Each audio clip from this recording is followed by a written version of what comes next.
참 좋으신 아버지 하나님, 고난주간을 통과하면서 저희들의 마음속에 주님이 우리를 위해서 피 흘려주신, 피땀 흘려주시며 또한 이 생하시며 우리를 구원하신 그 은혜를 생각하며 하나님, 고난주간에 이 세상 속에 살아가는 많은 사람들, 특별히 우리 주변 사람들이 여러 가지 어려운 문제들을 처하고 또 고통당하는 그 사람들을 보며 예수 십자가의 은혜가 필요한 것을, 주님의 십자가의 복음의 능력이 필요한 것을 깨닫습니다. 다시 한번 하나님 이 세상을 향해서, 우리를 향해서 필요하신 그 주님의 은혜를 생각하며 복음의 그 은혜, 십자가의 보혈의 능력, 우리 이웃들에게 같이 나누고 이 세상을 살리고 죽은 영혼들을 살리는 일에 하나님 모든 성도들이 우리들이 귀하게 또 하나님의 영광을 쓰임받을 수 있는 하나님 귀한 은혜를 가르쳐 주시기를 간절히 소원합니다. 오늘도 이사야 선지자를 통해 주시는 그 말씀을 통해 하나님의 생각을 알게 하시고 지혜를 깨닫게 하시고 이 시대를 영적으로 분별하며 이 시대를 향한 하나님의 뜻과 우리를 향한 음성을 들을 수 있도록 분별의 능력을 허락하여 주옵소서. 오늘도 말씀을 통해 우리에게 영적인 지혜와 은혜와 능력 주실 줄 믿고 감사하고 예수를 기도합나이다. 아멘. 우리가 이사야 말씀 지난주에 11장 말씀을 공부했습니다. 제가 요절 말씀을 로마서 15장 13절 말씀을 드리는데 같이 한번 읽고 오늘 12장으로 넘어갑니다. 소망의 하나님이 기쁨과 평강을 믿음 안에서 너희에게 충만하게 하사 성령으로 소망이 넘치게 하시기를 원하노라. 아멘. 자, 오늘 이사야 12장 말씀 우리 같이 공부할 텐데요. 여러분 성경 아주 짧은 장이거든요. 여러분 성경 옆에 또 놓으시고 우리 성경 본문 말씀을 같이 읽어가면서 중요한 내용들 또 신학적인 해석들을 같이 살펴보려고 합니다. 자, 12장의 우리 전체 주제는 뭔가 제가 설교 노트에 있습니다. 우리 볼까요? 감사로 구원과 위로의 하나님을 선포하라. 그러니까 감사하는 마음으로 구원하신 하나님, 우리 위로해 주신 하나님을 세상에 선포하라. 복음을 전하라 하는 것이죠. 이제 이 주제로 12장 말씀을 같이 살펴보려고 합니다. 오늘 첫 번째 단락 1절과 2절의 내용이 뭔가 보시면 이 1절 잘 보시면 이렇게 시작이 됩니다. 그날이라는 단어가 이렇게 시작이 됩니다. 그날에 내가 말하기를 여호와여 주께서 전에는 그날과 전에는 이란 단어가 있습니다. 그 다음에 내게 진노하였사오니 그 다음에 이제는 그러니까 그날이라는 단어로 시작을 해서 전과 이제라고 이렇게 시대적인 구분이 있습니다. 그런데 시대적인 구분이 그 날을 중심으로 해서 전에는 하나님 내게 노하셔서 징계하셨고 징벌하셨고 이제는 하나님이 주의 진노가 풀어져서 나를 안위하시고 나를 이루하시는 하나님을 이제 만나게 되는 것을 고백하는 것이죠. 그러니까 구원하시고 안위해 주시는 하나님에 대한 개인적인 이사야 선지자의 개인적인 체험 그리고 그 하나님에 대한 신뢰, 그 하나님에 대한 감사 이런 것들이 쭉 표현되어 있는 게 1절과 2절의 내용입니다. 자, 그래서 1절에 보면 그날과 전에는 이제는 이라고 하는 그 시대적인 구분을 여러분들이 좀 밑줄 그으시면서 좀 구분을 하시면 좋겠고요. 이제는 우리가 심판을 받았지만 하나님의 징계를 받았지만 이제는 우리가 어떻게 하나님이 우리를 어떻게 대하시는가 진노를 돌이키셨고 주님께서 우리를 위로하셨다는 것이죠. 그리고 그래서 그것 때문에 우리가 주님께 감사합니다 라고 하는 현재 시점에서 하나님의 은혜에 대한 구원의 은혜에 대한 감사와 찬양과 경배를 표현하고 있다는 겁니다. 자, 2절에 보시면 그러면서 이제 보나 사람들에게 선포하는 얘기입니다. 하나님은 나의 구원이시라. 내가 신뢰하고 두려움이 없으리니 주 여호와는 나의 힘이시며 나의 구원이시다라고 2절에 이렇게 끝이 납니다. 자, 이제는 부터 시작을 해서 하나님이 내게 어떤 존재인가? 나의 구원의 하나님, 그래서 내가 그 하나님을 신뢰하고, 그래서 내가 그 어떤 것에도 내가 두려워하지 않고, 염려하지 않고, 근심하지 않고, 하나님은 나의 힘이 되시기 때문에 그 하나님만 신뢰하고, 그 의지하고, 그래서 그 하나님은 나를 구원해 주시는 하나님인 것을 믿음으로 고백하는 이러한 고백의 내용이 담겨 있습니다. 자, 몇 가지 제가 정리를 해 보았습니다. 여러분 서기 노트를 보시면 제가 몇 가지 쭉 이렇게 적어 놨습니다. 우리 스크린을 보시면 쭉 제가 같은 이야기를 이렇게 기록을 해 놨습니다. 여러분들이 설교 노트를 보시고 쭉 한번 이렇게 말씀을 읽으시고 노트에 있는 메모를 이런 내용이구나, 이런 의미가 있구나 하는 걸 여러분들이 이해하실 수 있을 것 같습니다.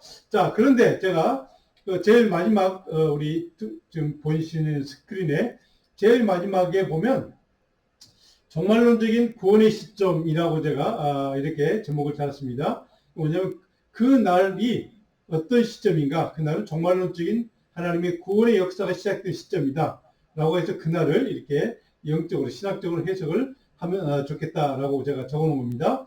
자, 이 조금 다른 말로 설명하면 신앙적인 응답입니다. 그날에 하나님이 나를 구원하시는 날이고, 내가 감사할 날이고, 은혜의 이제 하나님 을 내가 주님 앞에 선포하는 날인데, 그런 하나님의 은혜에 대해서 내가 신앙적으로 응답하는, 믿음을 결단하는, 그런 삶을 살겠다고 결단하는 응답의 반응이라는 것이죠. 이것이 바로 2절 내용입니다. 자, 두 번째로 3절로 가면 어떤 내용이 있는가? 구원의 기쁨으로 하나님의 은혜의 샘물을 길어 올리는 믿음을 우리가 지켜야 한다는 것을 고백하고 있습니다. 하나님의 그 은혜에 대해서, 또 명령에 대해서 내가 순종하겠습니다라고 하는 믿음의 이제 결단을 볼 수가 있다는 것이죠. 3절에 보면 우리 같이 한번 읽어볼까요? 이렇게 됐습니다. 그러므로 너희가 기쁨으로 구원의 우물들에서 물을 길르다. 기쁨으로 구원의 우물에서 물을 길러낼 것이다. 구원의 은혜의 물, 생물이죠. 생수의 강에서 구원의 은혜의 물처럼 그 은혜를 길어 올리는 바로 그런 삶을 살게 될 것이다. 복된 삶을 살게 될 것이다. 라고 하는 그러한 믿음으로 하나님께 순종하자. 이런 결단을 우리에게 가르쳐주는 말씀이라고 합니다. 자, 도대체 그러면 우리가 그렇게 믿음으로 결단하고 하나님께 순종하는 근거는 무엇인가? 우리가 1절에서 보았던 것처럼 하나님이 우리를 구원하시는 은혜 때문에, 그 구원의 은혜를 입었기 때문에, 그래서 그 하나님을, 나의 도우시는 하나님을 내가 신뢰하기 때문에 그 하나님께서 이렇게 하시는 것에 대해서 내가 거기에 대한 믿음의 응답, 믿음의 반응, 그것이 이제 순종이라는 뜻이기도 합니다. 그래서 바로 우리 크리스찬의 삶은 어떤 삶인가? 이런 삶이다. 제가 두 가지, 몇 가지로 적어놨습니다. 같이 한번 읽어볼까요? 핵심 주제는 무엇인가? 바로 3절에 구원의 기쁨을 감각적으로, 시각적으로 이렇게 이미지로 이렇게 표현을 했다는 겁니다. 자, 그 다음에 물 이미지 같은 게 아주 샘물, 물이라는 단어가 나옵니다. 도대체 어떤 뜻이 있는가? 물이란 영적으로 보면 생명수를 뜻합니다. 생명을 뜻합니다. 그리고 회복을 뜻합니다. 그리고 은혜, 하나님의 은혜를 뜻하죠. 그 샘물에서 그것을 물을 길러낸다는 것은 하나님의 은혜의 물에서 우리가 그 은혜를 계속 길러 올리는 믿음의 삶을 살겠다라고 하는 믿음의 결단이죠. 바로 이것은 이제 신학적으로 좀 어렵게 얘기하면 출애굽 사건이 있습니다. 출애굽 사건에 반석을 쳐서 물을 내시는 하나님, 그렇죠? 그 생명수였죠. 광야의 그런 전통, 하나님을 경험했던 광야 40년 동안 이스라엘 백성들의 신앙 전통, 그래서 경험했던 만났던 하나님에 대한 신앙 고백, 이런 것과 연결되어 있다는 의미이기도 합니다. 그래서 바로 샘물, 그런 의미가 있구나. 여러분들이 상식적으로 이해해 주시면 좋을 것 같습니다. 그 다음에 구원은, 여기 중요한 것은 구원은 이례적인 사건이 아니라는 겁니다. 계속해서 샘물을 길어 올리는 것처럼 매 순간 지속적으로 길어 올리는 연속되는 은혜의 사건이 구원의 사건이라는 것이죠. 우리가 한번 구원 받았다고 해서 그것으로 모든 것이 다 그래 됐어, 이제 내가 뭐 무슨 짓을 해도 상관없어 라고 생각해서 안 되는 이유가 바로 이것입니다. 구원의 사건은 계속된 지속적인 사건이기 때문에 매 순간순간이 구원의 은혜가 되는 그러한 삶을 살아야 된다는 뜻을 우리는 여기서 발견하게 됩니다. 마지막으로 구원과 은혜의 샘물을 길어 올리는 일은 바로 신앙 공동체가 함께 무슨 단어가 있습니까? 너희가라는 단어가 있죠. 근데 너희가. 그러니까 신앙 공동체가 함께 하나님의 은혜의 물에서 샘물을 길어 올리는, 은혜의 물을 길어 올리는 바로 그런 신앙의 공동체의 사명인 것을 우리 여기서 발견하게 됩니다. 공동체적인 바로 사명을 강조하고 있다라고 하는 것을 우리가 보게 됩니다. 자, 오늘 12장의 세 번째로 크게 4절로 5절에 어떤 내용이 기록되는가? 자, 그럼 공동체를 제가 신앙 공동체를 말을 사용했습니다.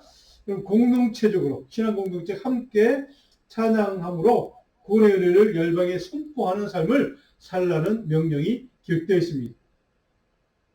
4절 한번 우리 같이 한번 읽고요. 4절. 그날에 너희가 또 말하기를 여호와께 감사하라. 그의 이름을 부르며 그의 행하심을 만국 중에 선포하며 열방의 복음을 하나님을 선포하고 하나님의 영광을 선포하고, 자, 이런 의미의 말씀이 명령되어 있습니다. 5절 한번 읽었고요. 5절도 이렇게 기록되어 있습니다. 여호와를 찬송할 것은 극히 아름다운 일을 하십니다. 이를 온 땅에 알게 할지어다. 온 땅에 알게 하는 것. 근데 그 앞에가 뭡니까? 아름다운 일. 그것은 구원의 역사입니다. 하나님의 구원하시는 역사. 그것을 온 땅에 열방에 알게 하는 것. 복음 전도를 얘기합니다. 하나님의 영광을 선포하는 것이죠. 자, 땅끝까지 신약적인 성경에 있는 기록된 말씀으로 땅끝 복음 전도. 그리고 경배하고 찬양하는 삶을 사는 것을 명령을 하셨다라고 이해를 하면 될 것 같습니다. 그래서 만국 중에 선포하는 것이 우리의 사명이다. 교회의 사명이다. 성도의 이 시대에 우리가 주님이 우리에게 주신 사명이다 라고 하는 것을 우리 여기서 이 이사야 말씀을 통해 깨닫게 됩니다. 자, 제가 몇 가지로 여기 4절 5절을 정리해 봤습니다. 같이 한번 읽어볼까요? 핵심 주제는 무엇인가? 하나님의 구원의 은혜를 강조하고 있습니다. 열방을 향하여 구원의 은혜를 선포하라는 명령이 기록되어 있죠. 전도하고 오늘말로 오늘 우리 시대 우리 경우로 표현하면 전도해라, 선교해라 하는 것이죠. 그런 사명을 선포하고 명령을 선포하고 있다는 것이죠. 그 다음에 자, 그래서 우리는 감사와 찬양의 유형은 도대체 어떤 것을 찬양할 것인가, 어떤 걸 감사할 것인가? 오늘 본문에 보니까 여호와께 감사하라, 그의 이름을 부르라. 감사의 내용들입니다. 그리고 뭐라고 되어 있습니까? 그의 행하심을 만국에 알리라. 자, 감사하고 찬양해야 될 내용들을 이렇게 여러 가지 단어로, 다른 표현으로 이렇게 기록해 놓았다는 것이죠. 같은 말입니다. 열방에 선포하라. 전도하는 것이죠. 선교하라는 뜻입니다. 바로 이런 명령이 바로 이 12장 가운데 들어있다는 것입니다. 자, 그렇다면 이제 마지막으로 6절에 보시면 어떤 내용이 기록되어 있는가? 자, 그렇다면 우리가 1절부터 살펴봤던 구원의 은혜와 거룩하신 하나님의 임재, 하나님의 구원의 은혜가 충만하고 하나님의 거룩하신 임재로 충만한 우리 신앙 공동체, 우리의 삶에 주시는 하나님의 축복은 무엇인가 하는 것을 6절의 마지막으로 이렇게 너희 이런 은혜와 복을 주실 것이다 라고 하는 것을 약속하고 있습니다. 6절에 보면 이렇게 같이 한번 볼까요? 시온의 주민아 소리 높여 부르라. 이스라엘의 거룩하시니가. 자, 무슨 뜻입니까? 높이 부르라. 부르시라, 선포하라는 뜻입니다. 이스라엘의 거룩하시니 하나님이 이런 분이다 라고 하는 것을 열방에 선포하라고 하는 우리의 삶. 이것이 너희가 찬양하는 삶을 살아야 될 이유요, 감사하는 삶을 살아야 될 이유요, 그리고 경배하는 삶을 살아야 될 이유. 이것을 통칭으로 제가 두 주 전에 말씀드렸던 경건의 삶이라는 것이죠. 경건의 삶이란 무엇인가? 이 시대에 우리 크리스찬으로서 우리가 이 세상을 살아가는 동안 하나님의 사람으로 경건하게 살아간다는 게 무언가? 바로 여기에 나와 있는 말씀을 따라 산다는 것이죠. 하나님의 구원의 은혜를 입었고, 그래서 감사하고 기뻐하고 찬양하고, 그리고 열방에 선포하는 삶을 사는 것. 이것이 하나님께 영광을 돌리는 삶이고, 그것이 바로 전도하는 삶이고, 선교하는 삶이고, 그것이 바로 경건의 삶이라는 것입니다. 우리는 경건의 삶 그러면 특별히 그냥 선지자들처럼 특별한 무언가를 해야만 하는, 하나님의 영광을 위해서 위대한 일, 대단한 일을 해야만 하는 것처럼 착각할 수도 있습니다. 그러나 성경에서 말하는 경건의 삶이라 우리가 할 수 있는 일, 이런 일들을 하고 사는 것이 너희가 이 시대에 경건의 삶을 사는 것이야 라고 하는 것을 정확하게 선포하고 있다는 뜻입니다. 바로 여기 6절을 제가 몇 가지 정리해 보았습니다. 같이 한번 읽어볼까요? 핵심 주제는 무엇인가? 하나님의 임재를 강조하고 있습니다. 임재하시는 하나님의 임재를 믿고 이렇게 너희가 살라는 것이죠. 자, 거룩하고 위대하신 하나님에 대한 신앙 공동체 최고 경배의 삶을 사는 것. 신앙 공동체가 함께 하나님을 경배하고 예배하는 삶을 사는 것이 너희가 할 일이다라는 것이죠. 자, 그것이 신앙 공동체의 삶이다. 경건의 삶이다. 라고 하는 것을 정확하게 가르쳐주고 있습니다. 그 다음에 공동체적인 예배의 최고 순간을 우리는 무엇으로 생각할 수 있는가? 우리가 예배 드릴 때, 주일마다 예배 드리지만, 여러 각종 이름으로 예배를 드리지만, 그 예배 최고 절정의 순간은 어떤 순간인가? 하나님의 임재를 경험하고, 그 하나님의 임재를 통해서 하나님의 영광을 우리가 보고, 맛보고, 그리고 하나님께 참된 경건의 삶을 통해 경배하는 삶을 사는 것. 바로 이것이 예배의 최고 절정을 표현하는 단어들입니다. 그러니까 예배를 통해서 우리가 그런 은혜를 경험하고 누리고 그런 삶을 사는 것이 우리가 크리스찬으로서 하나님 예배하는 자로 참된 예배자가 누리는 복이라는 것을 이렇게 말씀하고 있습니다. 마지막으로는요. 하나님의 위대성은 무엇인가? 바로 거룩하심, 초월하심, 그리고 임재를 통해서 임재의 은혜를 통해서 우리와 함께 동행해 주시는 은혜. 그것이 우리 하나님을 바로 위대한 하나님으로 객관적으로 우리가 경험할 수 있는, 맛볼 수 있는 그런 내용을 이렇게 정리를 해 보았습니다. 하나님의 임재하심을 우리가 통해서 우리가 하나님과 동행해 주시는, 하나님이 우리와 동행해 주시는 은혜. 바로 이것이 바로 가장 큰 하나님의 우리가 표현할 수 있는 세상의 위대하심을 찬양하고 경배할 수 있는 내용이라는 것을 보게 됩니다. 자, 이 12장 전체를, 이사야 12장 전체를 한마디로 잘 요약해 주는 말씀이 있습니다. 로마서 15장 9절입니다. 같이 한번 읽을까요? 이방인들도 그 긍휼하심으로 말미암아 하나님께 영광을 돌리게 하라 하심이라. 기록된 바 그러므로 내가 열방 중에서 주께 감사하고 주의 이름을 찬송하리로다. 자, 그러므로 여기 인용입니다. 인용은 어디서 했는가? 시편 18편 49절 말씀에서 인용한 말씀 그대로를 이렇게 로마서 바울 사도가 이렇게 인용을 했다는 것이죠. 근데 이 15장 9절의 말씀을 보면 바울 사도가 이렇게 우리에게 가르쳐 줍니다.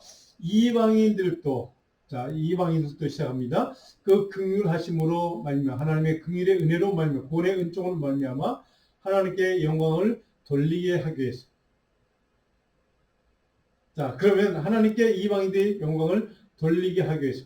오늘날 표현하면 이방인들 인종적인 혈통적인 이방인이 아니라 비크리스찬들, 아직 하나님을 알지 못하는 믿지 못하는 사람들 향해서 하나님께 영광을 돌리게 하도록 만들기 위해서 바로 우리의 사명은 복음을 전하고 그들의 사랑을 섬기고 또 하나님의 복음을 선포하고 선교하는 그러한 일을 우리에게 맡겨주신 이유가 바로 로마서 15장 9절 사도 바울은 저렇게 우리에게 가르쳐주고 있다는 것이죠. 하나님께 영광을 이방 사람도 돌리게 하기 위해서는 바로 그들이 하나님의 복음을 알도록 깨닫도록 믿도록 전도하고 선교하고 하는 일을 감당하는 자들이 바로 우리 교회다. 우리 크리스찬이다 하는 것을 정확하게 가르쳐주는 말씀이기도 합니다. 그걸 시편 18편에서 인용했던 바울사도 인용한 열방 중에서 주께 감사하고 주의 이름을 찬송하도록 만들 사명을 가진 자가 누군가? 바로 이것이 오늘 교회의 사명이다. 크리스찬의 성도의 사명이다. 라고 하는 것을 다시 우리는 여기에서도 이사야 12장의 말씀과 같이 우리에게 주신 명령이구나 하는 것을 우리는 하나님의 뜻이구나 하는 것을 깨닫게 됩니다. 자, 여기에서 우리 12장 전체를 신학적으로 흐름을 우리가 잘 보면 여러분들이 제가 기록을 쭉 해놨는데 한번 볼까요? 먼저 심판을 그날의 기준으로 해서 그 이전에 심판을 받은 것을 우리는 이미 살펴보았습니다. 심판을 이제 당한 그런 상황에서 하나님이 우리를 구원하셨다. 구원의 은혜를 베푸셨다는 게 1절에 기록되어 있죠. 그 다음에 구원의 은혜가 어디로 발전이 됩니까? 하나님을 신뢰하고 믿고 따르고 순종하고 의지하는 대로 우리의 신앙을 성장시키고 성숙시킨다는 거죠. 2절에 이렇게 되어 있습니다. 자, 그러면 하나님을 신뢰했던 것은 도대체 우리를 어디로 영적으로 발전하게 하는가? 하나님이 주시는 그 은혜로 기쁨으로 충만하게 하는 삶을 살도록 우리를 변화시키는 뜻입니다. 3절에 기록된 내용입니다. 자, 그러면 그 기쁨으로만 끝날 것인가? 그 기쁨은 어디로 갑니까? 선포하라는 것이죠. 열방에 그 하나님의 영광을, 말씀을 선포하라는 것이죠.